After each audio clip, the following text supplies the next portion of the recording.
Shalom and welcome to the Theoria channel, where we look at the ancient manuscripts of the Bible and then ask the question, what was it that the authors of this ancient literature were trying to communicate to their readers? Among the Dead Sea Scrolls, there are fragments from at least 8 scrolls that contain the biblical book of Daniel, and these are the oldest copies that we have of this piece of literature. Among those fragments, this is the only one that at least has a portion of the verse that we're going to look at in this video. And here we read, Irin Pithkama, the Watchers, the Sentence. And here is that same verse in the Leningrad Codex. Now, before we do a word-for-word translation of this, let's begin with some context.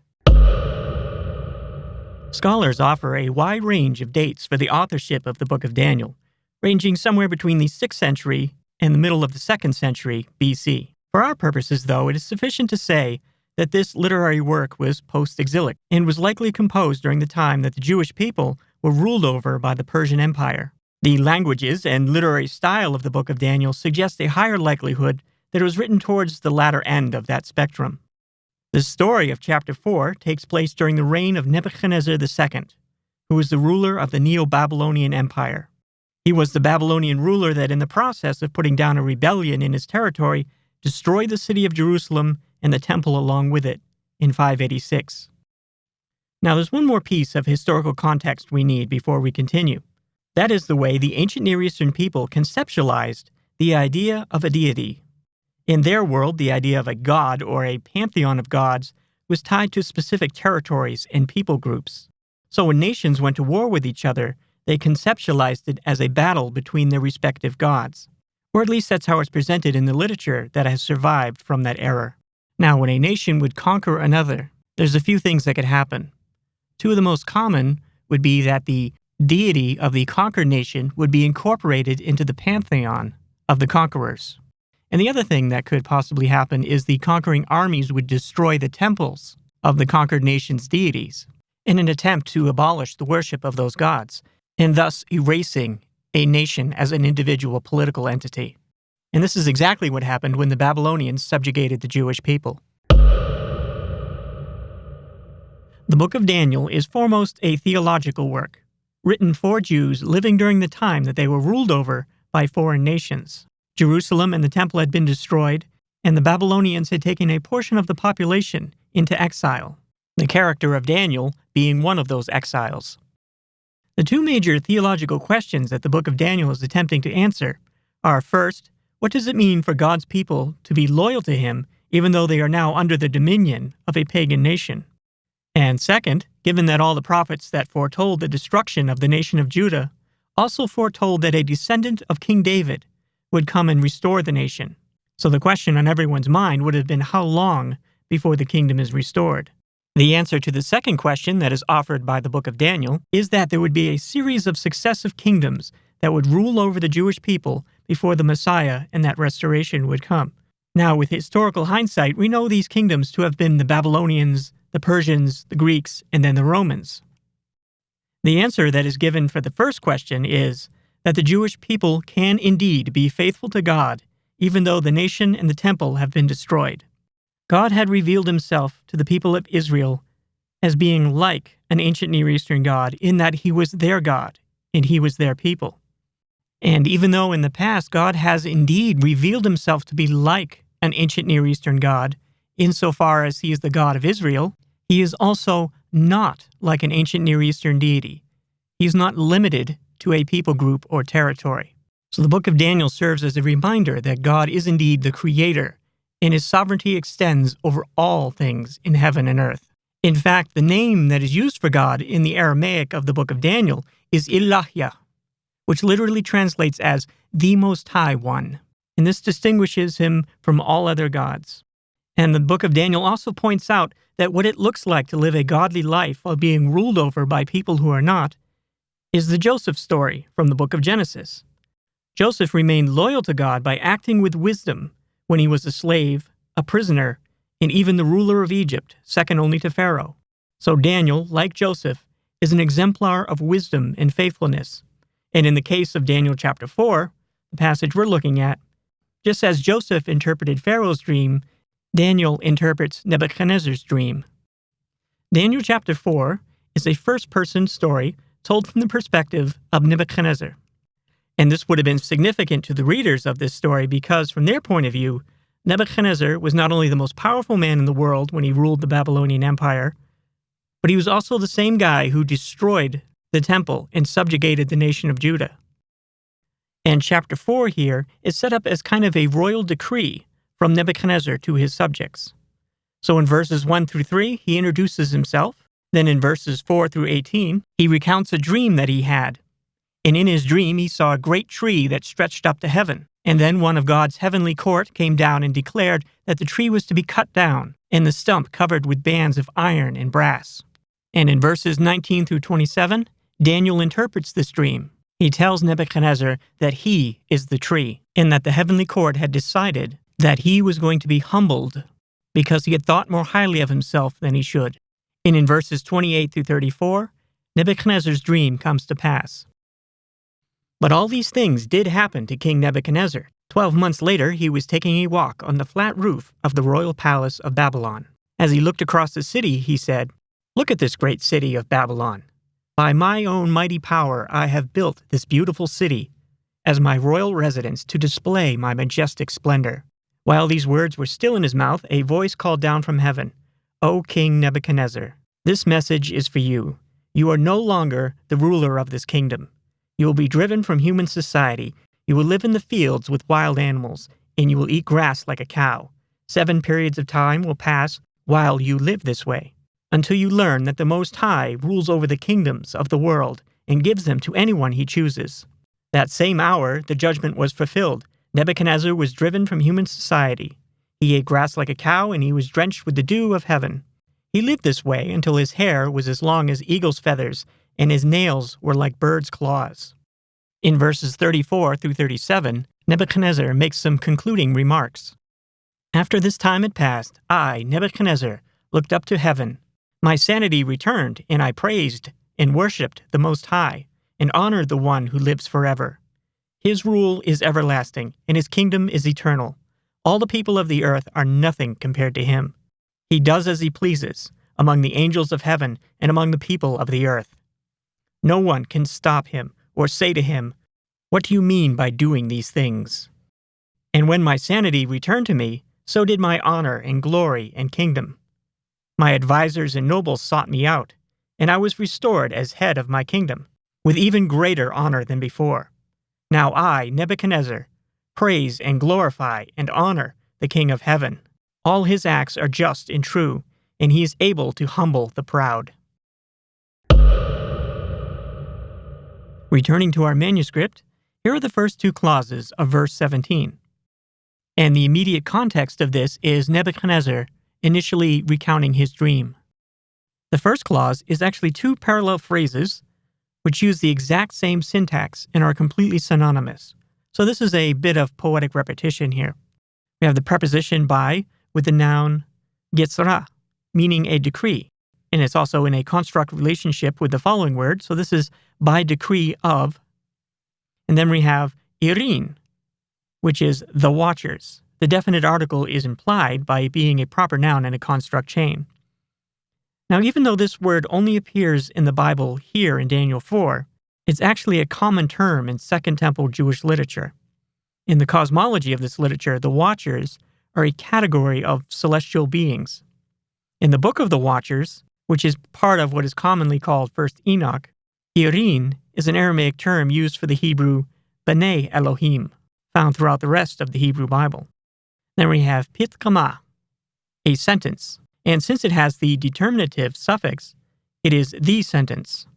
So this phrase can literally be rendered something like, by decree of the Watchers, the sentence, or the sentence is by decree of the Watchers. Then we have the second phrase, Umemar Kodeshin Sha'elta. Literally translated and following the same syntactical construction of the first phrase, we have, and by command of the Holy Ones, the decision, or, and the decision is by the command of the Holy Ones. This notion of a council of celestial beings being involved in the governance of the universe seems to be somewhat ubiquitous across the cultures of the ancient Near East. The idea is that since things in the earthly realm are organized and run along the lines of a kingdom, It was reasonable for ancient people to conceive that the celestial realm was also organized as a kingdom. So naturally, in the Israelite context, Yahweh sits as king in heaven with his heavenly council of celestial beings. This is not something so much as taught in the biblical literature. It is more precise to say that it would have been something that would have been assumed by the authors in the original audience. We see a clear example of this in the narrative of 1 Kings 22. The prophet Micaiah has a vision of God's heavenly council. Yahweh decides that it's time to remove Ahab as king of Israel. But it's one of the council members that actually steps up and volunteers for the task and suggests the means by which Ahab is to be removed. For the purposes of interpreting this passage in Daniel 4, it is important to note that in the mind of the original audience, there is no distinction between saying a decision was made by heaven, a divine council, or by God himself. In fact, in verse 24, this same decision of the watchers is described as being a decision made by the Most High. The only example of something like this in English that I could think of is that in the United States, one can refer to a decision made by the executive branch of government as coming from the president, the White House, or the administration. Even though there is a technical distinction between these terms, they can be used more or less interchangeably. Now moving on to our second clause, ad-davrat-di, which literally translates something like for the reason that. And what this is a turn of phrase that means what follows is the intended result or the why of the thing that preceded it. In English, we can use something like so that or in order that. So what will follow is the stated reason for the sentence being passed on King Nebuchadnezzar. And here we have Yeneddaun. And this is our verb, and it's from yada, meaning to know. And it is a PL imperfect third-person masculine plural. So this is that they will know. And then we have our subject, chayaya. It is a plural and has the determinative suffix. So this is the living ones. Then we have di shalit. Di meaning that, and shalit is an adjective meaning mighty or powerful, in the sense of having authority. Then we have Elijah, which literally translates the Most High One, and it functions very much the same way as Elohim in Hebrew, so this is the God. The next two words are in a construct, and since it has the determinative suffix on the end, the definite article applies to both words. So we have Bel Malchut Anushia, among the kingdoms of the humans. So a literal translation of these two Aramaic clauses would be the sentence, which is by the decree of the watchers, and the decision, which is by the command of the holy ones, so that the living may know that mighty is the Most High among the kingdoms of the humans.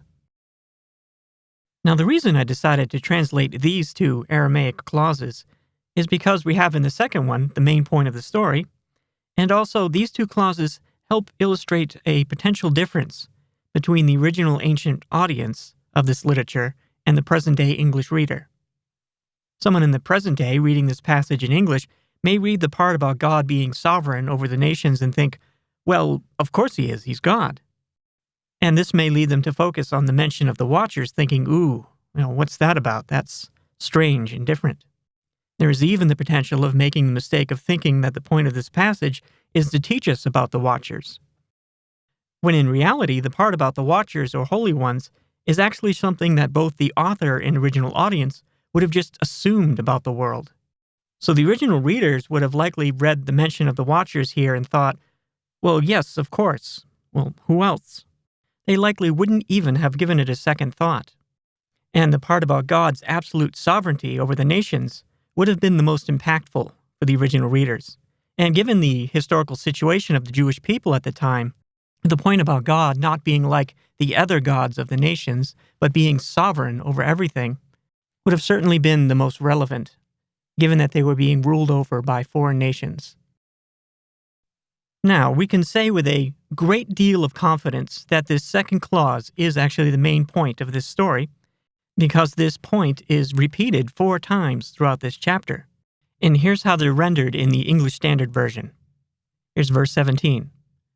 The sentence is by decree of the watchers, the decision by the word of the holy ones, to the end that the living may know that the Most High rules the kingdom of men, and gives it to whom he will. And then when Daniel interprets the dream, this is the interpretation, O king.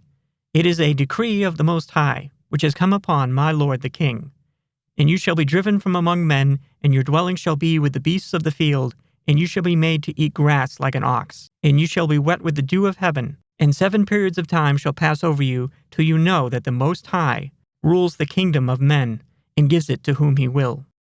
And when the dream comes to pass, Nebuchadnezzar hears a voice, saying, And you shall be driven from among men, and your dwelling shall be with the beasts of the field, and you shall be made to eat grass like an ox. 7 periods of time shall pass over you, until you know that the Most High rules the kingdom of men, and gives it to whom he will. And then, the last few verses of this chapter, Nebuchadnezzar sums up his whole experience. And speaking of the Most High, he says, For his dominion is an everlasting dominion, his kingdom endures from generation to generation. All the inhabitants of the earth are accounted as nothing, and he does according to his will among the host of heaven and among the inhabitants of the earth. And none can stay his hand or say to him, What have you done? So hopefully, knowing the context and the historical situation that the Jewish people were in when this literature was written, you can see the relevance of this theological point that the author of the book of Daniel is making. Now, for Christians wanting to apply these principles expressed here in this passage to their own lives, the discussion would naturally turn towards addressing the situation that Christians are indeed part of a new kingdom established by Christ, but yet they still live in the world. And it is inevitable that someone who is not loyal to God will be in a position of authority over you. And in Christian circles, naturally, this is discussed a lot. But there's a more general principle at play here, and I think it's worth pointing out. And that is the reason that the author of the book of Daniel felt they had to address this topic in the first place. That is the potential for theological confusion that could arise from both the geopolitical situation of the Jewish people and the ancient Near Eastern assumptions about what a god is. So naturally, the author of Daniel felt they needed to remind people that the God of the Jewish people was not like any other god. His sovereignty is absolute. For God to reveal himself to humans, naturally, he will need to use human language and human concepts. And that is exactly what we have in the literature of the Bible. Consider just some of the human concepts he uses as analogy to communicate who he is. He is like a father, like a mother, a king, a god. And all of these are sufficient in their own context to communicate exactly what God wanted to express about himself. But at the same time, there's a whole lot of ways God is not like any of these things. So to get to the point here, even if your conception of God is exactly as he has revealed himself to be, it is still just a human conception and constrained by the limitations of the human mind. So the question I have for you is actually an impossible one to answer. And that is, where exactly are the edges, or what are the limits of your mind's ability to fully conceptualize God? To answer this, you need to step outside your own mind, and this is not something that any human is actually able to do. Although in trying to do so, it can make us acutely aware of our own limits, and this can be a very helpful thing.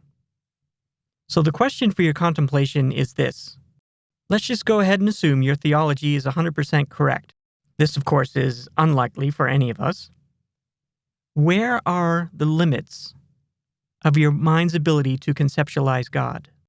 Or in other words, how does your conception of God fall short of the reality of who he is?